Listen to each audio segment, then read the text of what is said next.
Good morning, folks. Today I wanted to talk to you about one of the dimensions of mobile learning that Aga Palalis brings up in her video for us, and that is the physical dimension. So maybe the dimension that maybe consider doing all of these traveling videos in the first place. I'm at the UNM North Campus golf course. The physical dimension of mobile learning is in some ways the one that's most obvious to this big picture that we started to call M-learning, where you imagine you've got some sort of educational program, and the way that this would have been run in the past is to bring everyone during some part of the day to the same classroom and have them learn and contribute their educational projects or whatever, take their tests, those kinds of things. And then we think about it mostly in terms of e-learning, but the idea of a correspondence school has been around a long time, that instead of sort of carving a space out in your life, a physical place to go to, a time of the day, that you could do this at home on your own. And so if you've got a computer and the internet, that makes something like e-learning possible. And then the new jump with mobile learning is motivated by the idea that we've all got these phones with us that have internet access, the ability to communicate with other people, produce content, those kinds of things, that's with us wherever we are, whether we're walking around the golf course, on the bus, at home, in the bathroom. And so that seems to be a place of potential. It's interesting too that there are other ways we can consider the physical dimension. And for me, in the end, I have a lot of criticism about the idea that you can learn anything from the toilet. Not that there aren't opportunities there, but this idea of sort of taking the same old wine and putting it in these new bottles, there are a lot of caveats there. If people aren't going to be able to wrap their heads around something that they feel really distant from. So I think a lot about math because I'm a math teacher. If there's some real barriers to being able to do that on your own without people around you. Not that it couldn't be done, because the whole idea of math in the first place is that there is nothing particular that seems to matter about where you are and sort of how things are done. All you really need is a book and a pencil and paper to learn the math. Now, of course, if you want to be certified as having learned math, that's something else. And like I said, if you're not already a math person, if it's not something you have an independent drive to learn, then there are some real hills to get over. But I want us also not to just get down the rabbit hole of how M-learning works and sort of the pitfalls you can fall into. So like one of the examples is not using PDFs. PDFs are meant to be electronic versions of paper, and so they don't render terribly well on mobile phone screens. There's all kinds of stuff like that. There's like the time consideration of that we'll get to later. But there's another way the physical dimension matters. It matters a lot, I think, and that has to do with physical presence actually mattering.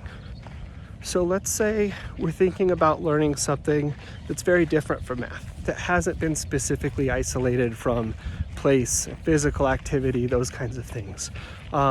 Any sort of ecology, any sort of social work kinds of areas, any of these disciplines that have a lot more to do with interacting with people and places, or the physical action of doing the learning. We've always had this sort of divide between book learning and actually learning how to do a thing, especially things that involve, sort of physical presence, everything from manufacturing to physical education, but then also some of these, sort of larger social enterprises really only make sense as something you're doing somewhere with other people. But the usual way that school has been set up around these things has us prefacing all of that learning in the world with learning some of the basics in the classroom. It's sort of like, with languages. The actual proof in the pudding of learning a language is being somewhere out in the world and working, talking, communicating with people. Now that can be an electronic place as well as a physical place. Lots of people use the internet to communicate in new languages that they've learned, but it's that actual being involved in something that matters for language. But that's not what you get a chance to practice in school. In school, you start out by learning very simple things, amassing vocabulary, learning rules of grammar, those kinds of things. And so that's what classrooms are set up around. And one of the real possibilities of acknowledging mobility, not just the idea of sort of delivering content through phones, but all the ways in which we can imagine learning in new places, different places than the classroom, which we sort of have stuck in our mind, then it gives us a chance to approach some of those things that get left out, that get forgotten until later, that we've taken for granted are not part of classroom or book learning, but that it turns out are really tied to the idea of bringing everyone into a classroom and having a textbook, and that's what you do for studying and stuff like that.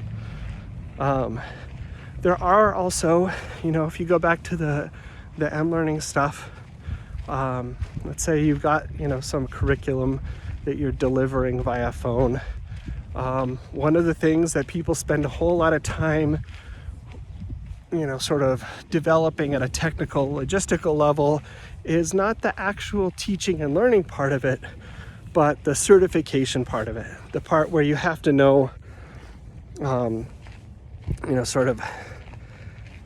whether a person has learned these things.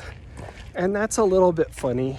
One of the things that everyone knows gets kind of hard once you're no longer physically co-present with each other is, for lack of a better word, test proctoring. The more spread out, the more impersonal these educational environments become, the more difficult it is to sort of be sure that you're certifying the right thing. And then the more that certification becomes the whole point of it, the more reason there is for people to look for shortcuts to achieving that certification without going through the actual learning process. So in addition to all the promises, there's also a lot of difficult details to try and figure out if you want to make the assumption of a mobile world that place no longer should matter for learning. So I don't know, that's for me a little bit of a roundup of what Palalis considers to be the physical dimension.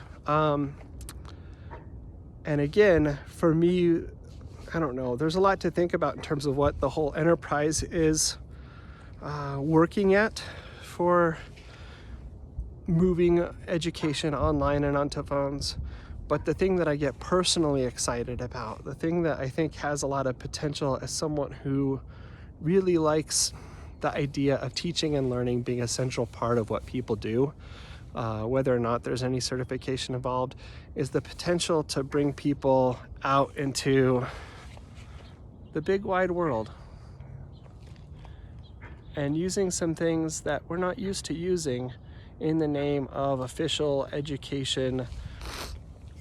Things like our senses of sight and smell, the ability to converse with other people, to put ideas together and to make things. Those are some of the ways in which I think the physical dimension presents a lot of promise that might be fun to take advantage of. So I don't know, that's probably enough for today, already a bit long. I hope your day, wherever you are, is going well. And I'm interested to think about, on a personal level, how learning like this is place agnostic for you potentially, and what technologies in the class make that possible, or any place where the rubber meets the road in sort of a funny place. Like, you could be listening to these videos and submitting your discussion posts on your phone, sort of on the toilet, on the bus, on the, while you're waiting to pick up kids, stuff like that. But there's also maybe a way in which place and time go together, and this stuff doesn't necessarily fit into those in-between spaces. Now, maybe part of the learning design can be how can they? And me making these little videos is supposed to be something along those lines. But there's also maybe a sense in which the actual activity that's intended doesn't want to break down into these sort of in-between moments in a way that needs to be recognized. But also, maybe there are some ways that we didn't think of that we can make these in-between moments for something that has only ever been taught in large chunks. So anyway, I am interested in hearing sort of your personal reflections on this. And of course, if there are ways in which we can make this class work better for your particular places and times when we get to those, I'm always all ears too. Talk to you later.